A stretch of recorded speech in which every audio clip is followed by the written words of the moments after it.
Welcome, stranger. Name's Halleck, and it's a pleasure meeting you. I run this little shop. Got enough supplies here to keep you alive and fighting. Rage, at its core, is a first-person shooter. These other elements like racing and vehicle combat, they're additive to the experience. But it's important not to get confused by really what we do. We're id, we make first-person games. You know, when you pick up the shotgun and you shoot a bad guy, you know what to expect.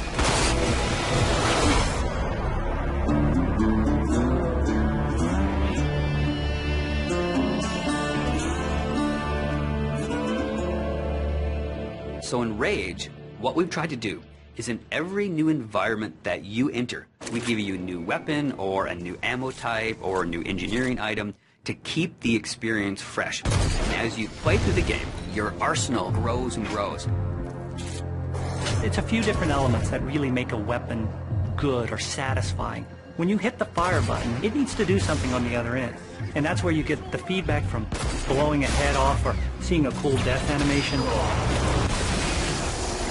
You know, I've always loved shotguns in all of the id games especially.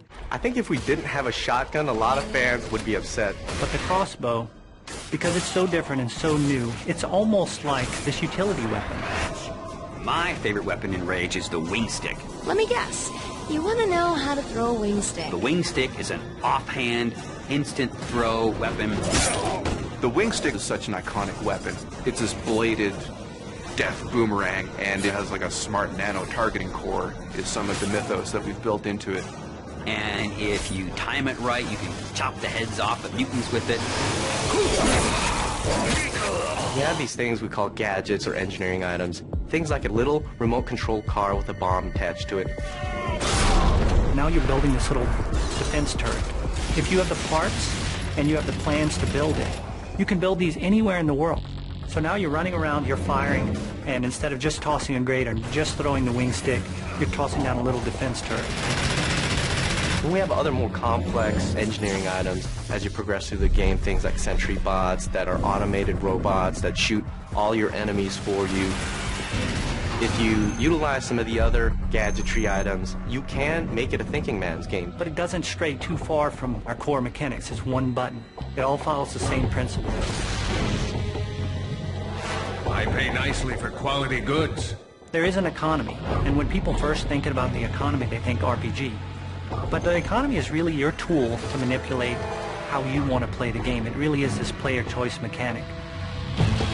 So if you're picking up this cash and these other cool items, then you sell it and you pick which ammo you want to buy. When you get these new things, you'll want to try it out. And when you do, you learn how that impacts you as the player and how you want to approach a situation. But at every step of the way, we never want the inventory to get in the way. It's there for a reason. It always has a purpose. But we still want to stay true to that kind of action. The world in Rage is about survival and all the elements that the player will need to succeed in surviving. It's up to them how they want to use those gadgets, weapons, and ammo types. Along with the action shooter experience role that we intend for the player to take, we create these different options in the gameplay when you get into an area with all these various implements of death. Or, you know, you may not want to have any strategy. You just may want to kick in the door, pull out your big shotgun, and start blasting away at the bad guys.